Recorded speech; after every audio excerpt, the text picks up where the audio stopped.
thì đặc trưng là của người già, mà người già thì đâu làm ăn được gì. Người già nào? Anh về là chưa em? Ngoài thị trường có già độn hai tóc không? Mời bạn nam.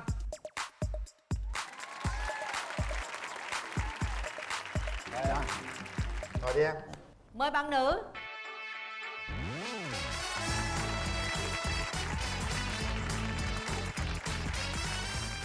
Rồi mời em ngồi, em giới thiệu về mình. Dạ chào chị Cát Tường, chào anh Quyền Linh ạ. Em Chào tên bạn. là Phương Nhi.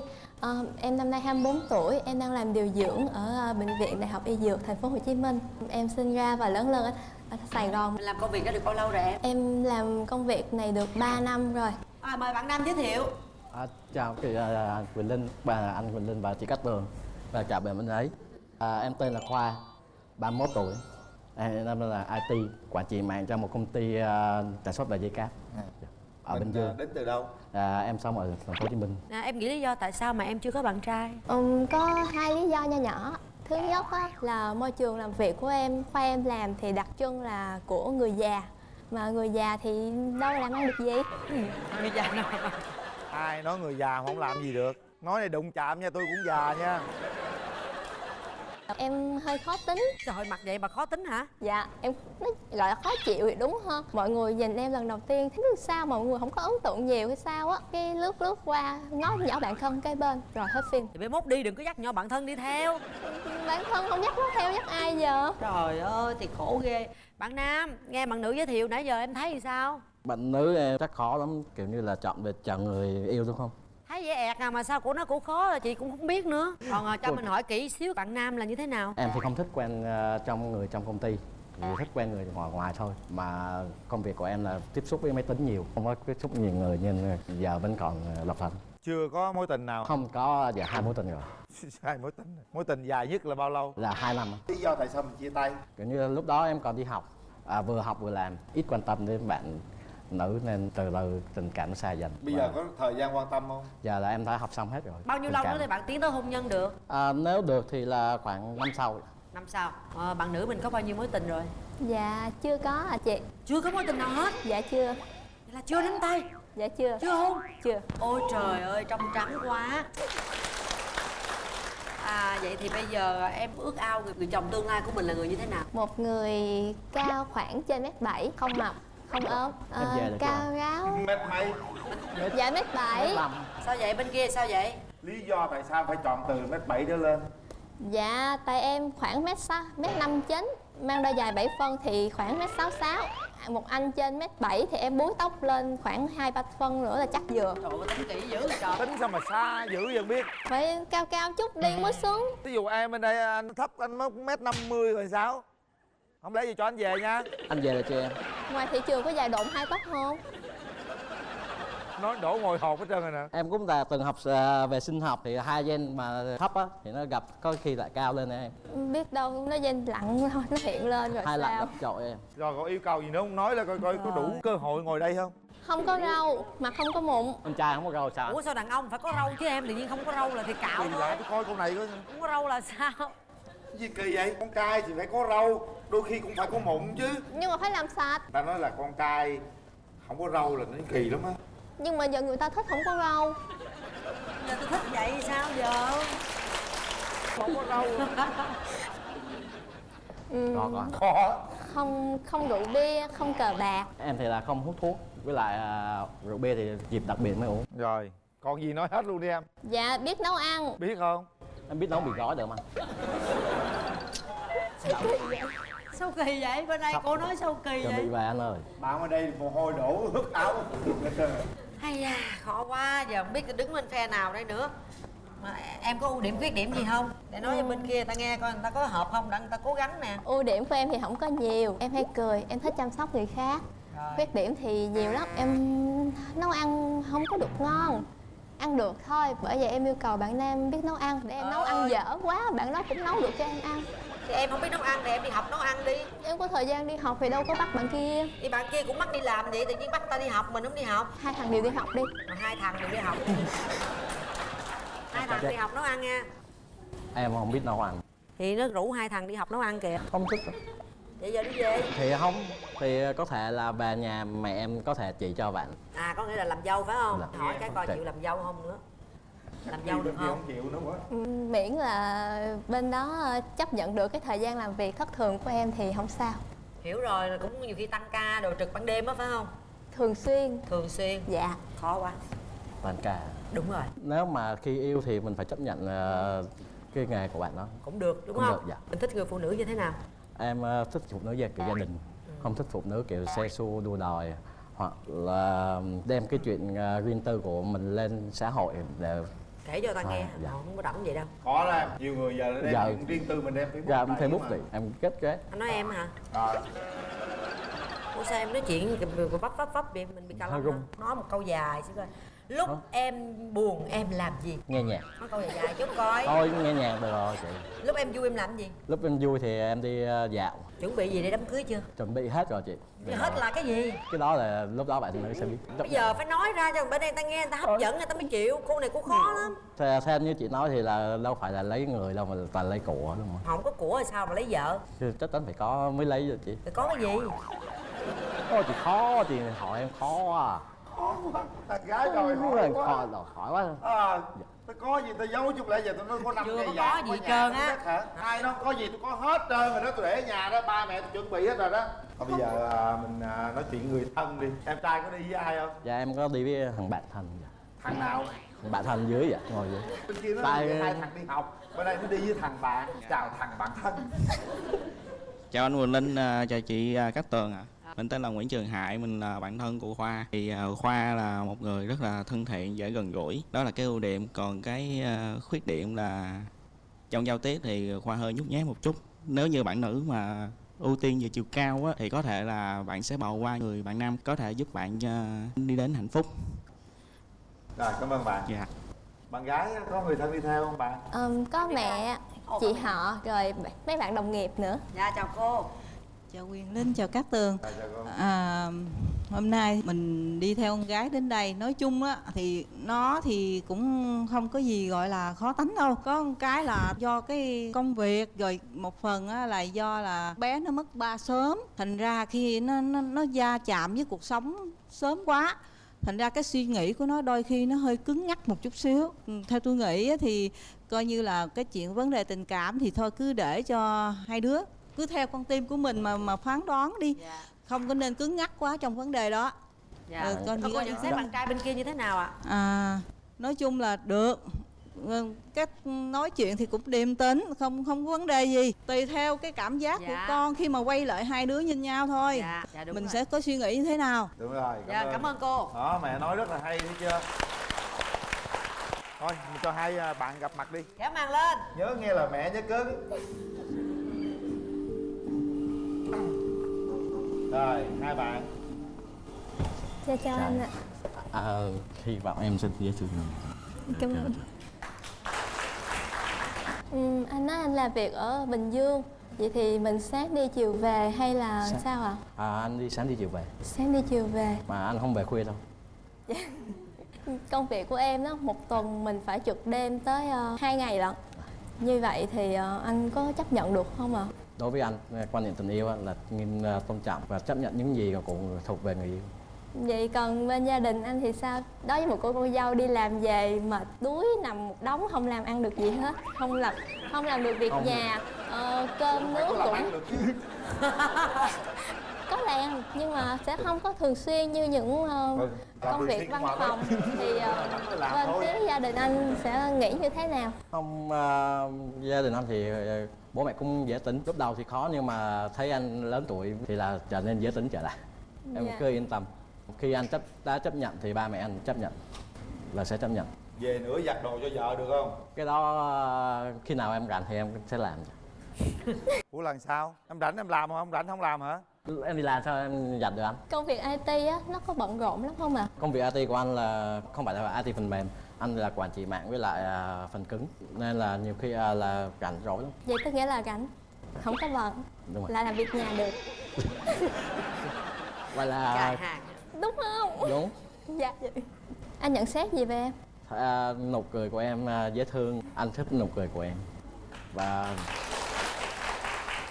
Và nếu mà em chấp nhận bấm nút á thì anh sẽ là một bờ vai tự bình yên mỗi khi em làm việc về một mệt mỏi. Nói có hơi dấp nhưng mà cũng rất là tình cảm. Bạn nữ cảm nhận như thế nào về bạn nam? Cảm xúc ban đầu thì cũng không thể nào nói rõ được, nhưng mà nhìn chung thì ổn. Rồi cảm ơn em. Vậy được rồi, nhìn chung ổn mà được rồi. Thôi nhá. Ổn là thấy được rồi đó. Nào để tay nút bấm đi bạn trai. Đồng. Bây giờ trước khi bấm thì Gì vậy? Kiếm gì biết đâu vậy? đấy giờ? Nút. Sửa ghế hả? Nút. Đây là nút đây nè. Bây giờ trước khi bấm á, thấy con mẹ ngồi đó, mẹ tương lai đó. Nói gì một câu với mẹ? Chào bác. Nếu mà bạn nữ mà chấp nhận con thì con sẽ xem bác như là mẹ ruột của con. Chấp nhận như mình. Rồi. Suy nghĩ kỹ nha. 1 2 3. Hết thời gian.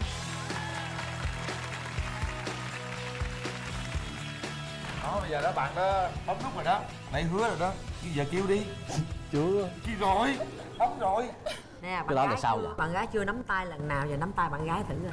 Em Xin mẹ. xin bác cho con được nắm tay mà. Mai mốt mà có hùng bạn gái cũng xin mẹ trước nha. Đó không có đó là sao? Xin trước, xin trước, giờ xin trước đi rồi nữa không sao. Bác cho con xin trước nha. Con mốt có gì bác Có dịp không? dịp. Có dịp. Có dịp không hả? Thôi, đây. Đây là chiếc vé xem phim ha. Mong rằng những cái gì nãy giờ mình nói trở thành hiện thực. Đây, gửi tặng hai bạn nước xịt thơm miệng thảo dược Relax. Quà tặng dành cho hai bạn là một suất chụp ảnh cưới trọn gói trị giá 15 triệu đồng tại Đà Nẵng hoặc thành phố Hồ Chí Minh trên các hệ thống của áo cưới Island nếu như hai bạn tiến tới hôn nhân. Cố gắng lên nha. Đưa bạn gái đi chơi đi. Rồi. Dạ em cần một người có bản lĩnh với lại có đôi mắt đẹp. Chỉ cần đôi mắt đẹp thôi, còn mũi miệng xấu hết. Không dễ thương mà. Xin phép khi nào có điều kiện có cơ hội con hùng. Hồi đó giờ có nào anh xin gì chưa? Thì xin dễ gì cho. Vậy là thành công rồi. Như vậy chúng ta đã rất là vui khi mà cặp đôi đầu tiên hẹn hò nhau. Bây giờ chúng ta sẽ tiếp đến với cặp đôi thứ hai, xem họ sẽ có những cảm xúc như thế nào trong lần gặp gỡ đầu tiên. Xin mời Hạ Màn. Rồi mời bạn nam.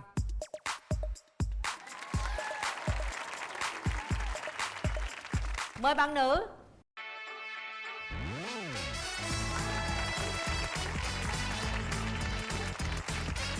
Thôi bạn nam làm cho nó sơm tụ nào, giới thiệu về mình. Chào anh Quyền Linh và chào chị Cát Tường và tất cả quý vị ở đây.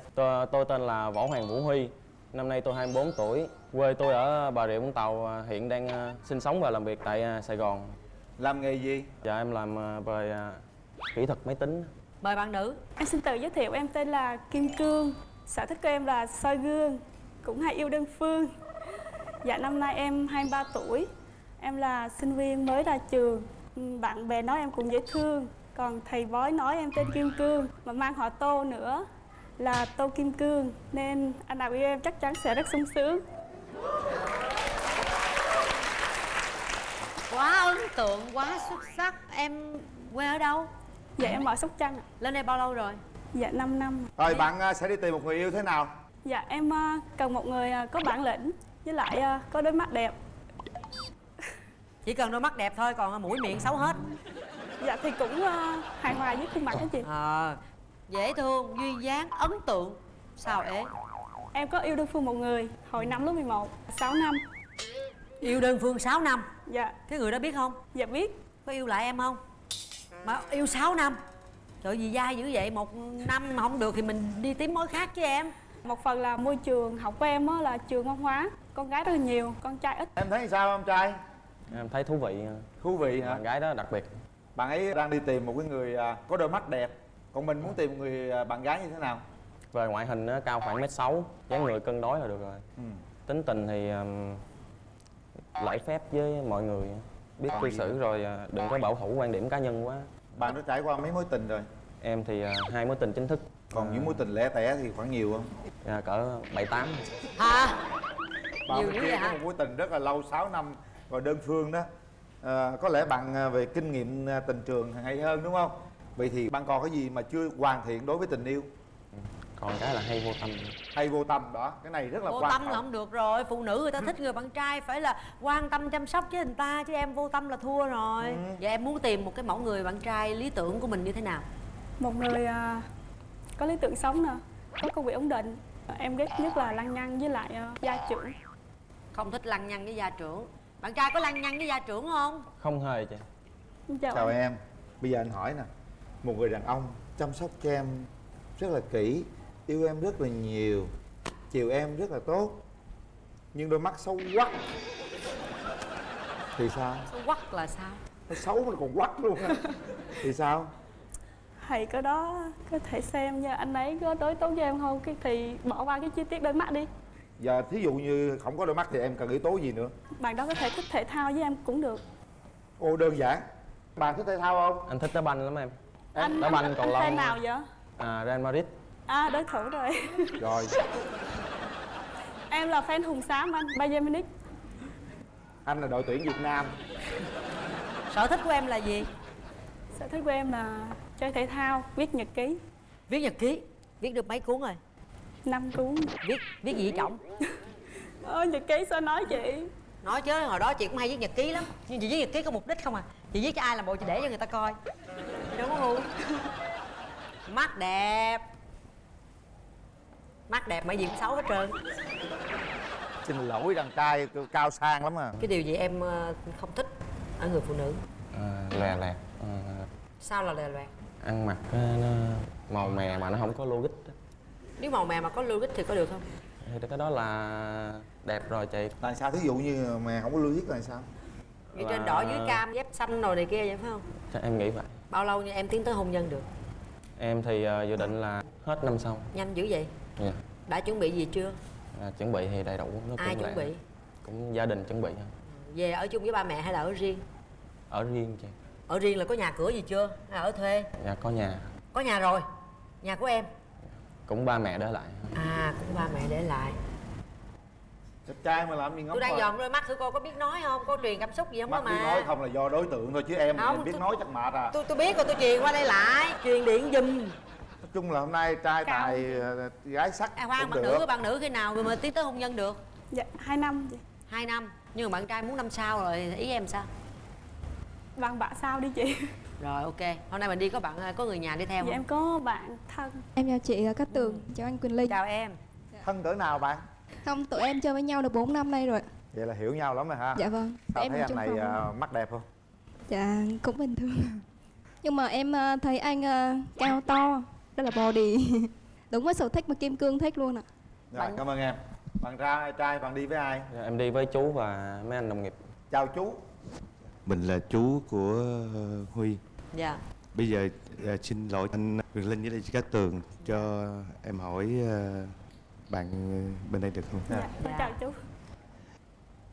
Bây giờ nó luôn là Huy, ba mẹ đã mất Huy lúc Huy còn nhỏ. Dạ.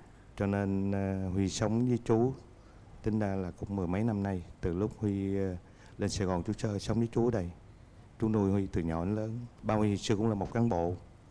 Rồi bệnh mất. Rồi mẹ Huy cũng mới mất đây được 3 năm rồi. Cũng mới vừa 3 năm xong. Thì muốn nói cháu biết là vấn đề là như vậy. Dạ. Đó. Còn vấn đề Huy, cha mẹ không còn chứ vẫn còn chú, còn bác, còn cô và Huy còn một người chị đã có gia đình. Cho nên không biết là cháu suy nghĩ với Huy như thế nào rồi.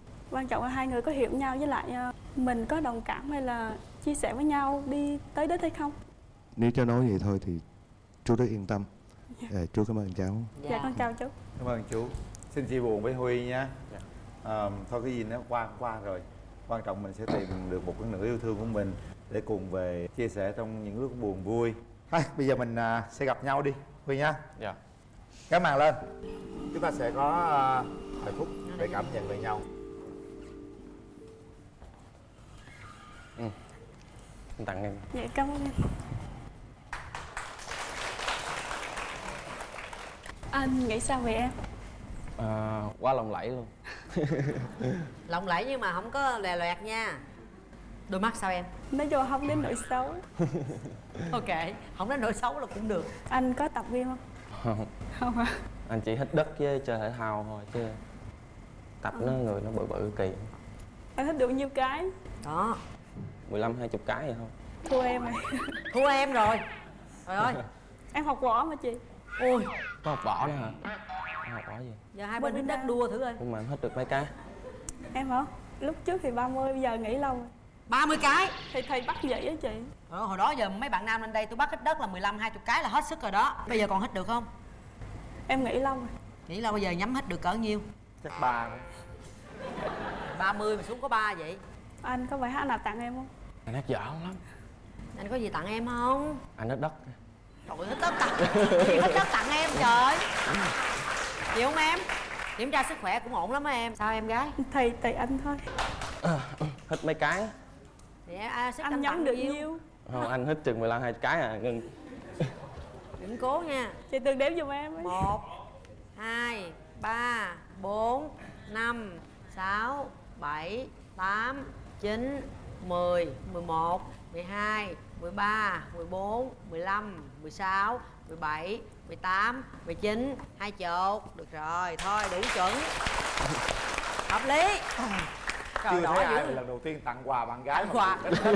Cái này là em tự tặng nha chị, không có ép mà nha. Quà này lạ quá, chắc không đòi được quá. Thôi bây giờ mình tính tới chuyện hẹn hò lãng mạn, tính tới chuyện hôn nhân ở bên đây, người ta đòi tới 2 năm đó. Mà Mình sao thương anh lượng đợi 2 vụ đó năm đi. như vậy? Thầy em mới 23.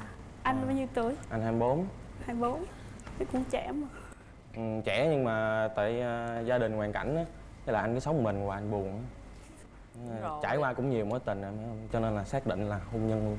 Nhưng Chứ mà em giờ muốn đi chơi là yêu dài dài cho lãng mạn. Ủa, em cưới về em yêu tiếp vẫn được mà đâu có gì đâu. Thôi đàn ông nói vậy chứ cưới về cái bắt đầu là hết chăm sóc người ta. Anh hứa em luôn. Hứa sao giờ? Hứa lớn lớn, hứa đây có nhiều người em hứa coi. Anh đảm bảo với em là anh là một người đàn ông tốt. Nếu mà mình đến với nhau anh sẽ yêu thương và chăm sóc cho em hết sức khả năng của anh. Và sẽ không để em thất vọng một cái điều gì. Sao bạn gái cảm nhận như thế nào? Thầy à, sau 3 giây sẽ biết chị. Thôi Hết thời gian. chờ 3 Chúng giây ta đi biết cưng. kết quả sau 3 giây đi anh. Để tay gì nút bấm. Suy nghĩ thật kỹ sau 3 giây nhá. Lắng nghe nhịp đập trái tim mình. Hãy sống thật với bản thân mình. 1 2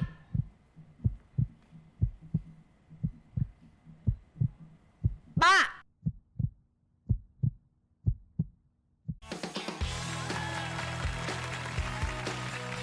Rồi, mời em. Rồi, chúc mừng hai bạn.